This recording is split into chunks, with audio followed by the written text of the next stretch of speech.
Assalamualaikum warahmatullahi wabarakatuh.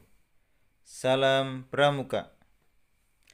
Anak-anakku semua, materi Pramuka hari ini adalah perilaku terpuji, berbuat kebaikan.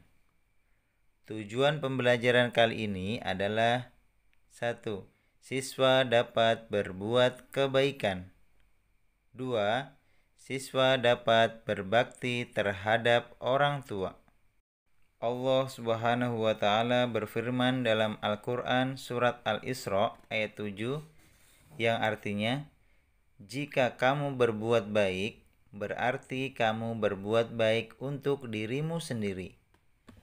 Dan jika kamu berbuat jahat, maka kerugian kejahatan itu untuk dirimu sendiri. Dalam latihan kali ini, Yanda akan bercerita tentang kisah Uwais Al-Qarni. Mari kita awali dengan membaca basmalah. Bismillahirrahmanirrahim. Dengan menyebut nama Allah yang Maha Pengasih lagi Maha Penyayang. Amin. Di pinggiran negeri Yaman, tinggallah seorang penggembala domba bernama Uwais Al-Qarni. Ia terkena penyakit belang-belang di sekujur tubuhnya, sehingga orang-orang sering mengejeknya. Uwais tinggal bersama ibunya yang sudah tua, lumpuh, dan sakit-sakitan. Uwais sangat sayang kepada sang ibu dengan penuh kesabaran. Suatu hari, ibu Uwais berkata, "Anakku, ibu ingin sekali ibadah haji." Uwais terharu. Ia ingin sekali mengabulkannya, tapi bagaimana caranya? Jarak Yaman ke Mekah jauh. Dengan apa ibu berangkat haji dalam keadaan lumpuh? Uwais berniat menggendong sang ibu untuk berhaji ke Mekah. Oleh karena itu, tubuhnya harus kuat. Setiap hari, ia berlatih menggendong lembu hingga orang-orang mengiranya sudah tidak waras. Tibalah waktunya, Uwais menggendong ibunya berangkat haji dari Yaman ke Mekah. Ibu Uwais terharu dan bercucuran air mata.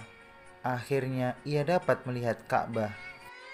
Di hadapan Ka'bah, Uwais berdoa, "Ya Allah, ampuni semua dosa ibu." "Bagaimana dengan dosamu?" tanya ibu. "Dengan terampuninya dosa ibu, maka ibu akan masuk surga. Cukuplah ridho dari ibu yang akan membawaku ke surga," jawab Uwais. Sepulang dari Ka'bah, Uwais sembuh dari penyakit kulitnya. Hanya tinggal satu bulatan putih di telapak tangannya. Uwais ingin sekali bertemu dengan Rasulullah di Madinah, namun ia juga tidak bisa meninggalkan ibunya dalam waktu yang lama. Ia meminta izin kepada ibunya untuk menemui Rasulullah. Ia akan segera kembali setelah bertemu dengan Rasulullah. "Pergilah anakku, temuilah Rasulullah, dan segeralah engkau kembali pulang," ujar sang ibu. Uwais bahagia sekali mendengarnya. Ia pun segera berangkat setelah menitipkan sang ibu kepada seorang tetangganya. Namun sayang begitu tiba di Madinah, Uwais tidak bertemu dengan Rasulullah. Beliau sedang pergi berperang, ia hanya bertemu dengan Aisyah. Uwais sangat sedih, ia ingin menunggu Rasulullah. Namun, ia juga tidak bisa berlama-lama meninggalkan ibunya yang sedang sakit. "Aku harus segera pulang karena ibuku menunggu di rumah. Sampaikan salamku untuk Rasulullah ya Ummul Mukminin," Uwais berkata kepada Aisyah. Ia pun pulang ke Yaman dengan hati yang sedih. Beberapa hari kemudian, Rasulullah pulang dari medan perang. Beliau bertanya, "Apakah ada orang yang mencarinya?" "Benar ya Rasulullah, ada orang Yaman datang mencarimu.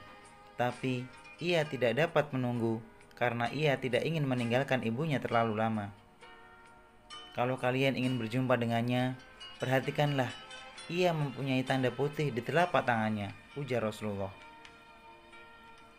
"Suatu ketika, apabila kalian bertemu dengannya, mintalah doa dan istighfarnya. Dialah penghuni langit, bukan orang bumi," sabda Rasulullah. Uwais tidak pernah bertemu Rasulullah hingga Rasulullah wafat.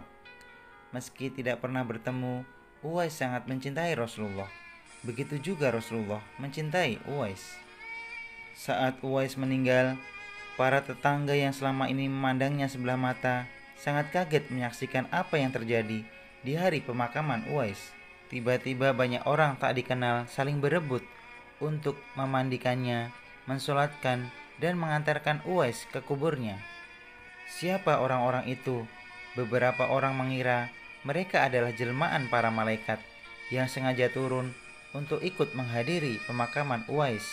Uwais begitu mulia di sisi Allah dan para malaikat penghuni langit, sebab ia sangat berbakti kepada ibunya. Uwais sangat terkenal di langit meski tidak dikenal di bumi. Itulah cerita Uwais Al-Qarni. Semoga kita menjadi anak yang lebih baik, baik terhadap teman, baik terhadap saudara, bahkan baik terhadap orang tua. Mari kita akhiri dengan membaca hamdalah. Alhamdulillahi Rabbil Alamin. Segala puji bagi Allah, Tuhan semesta alam.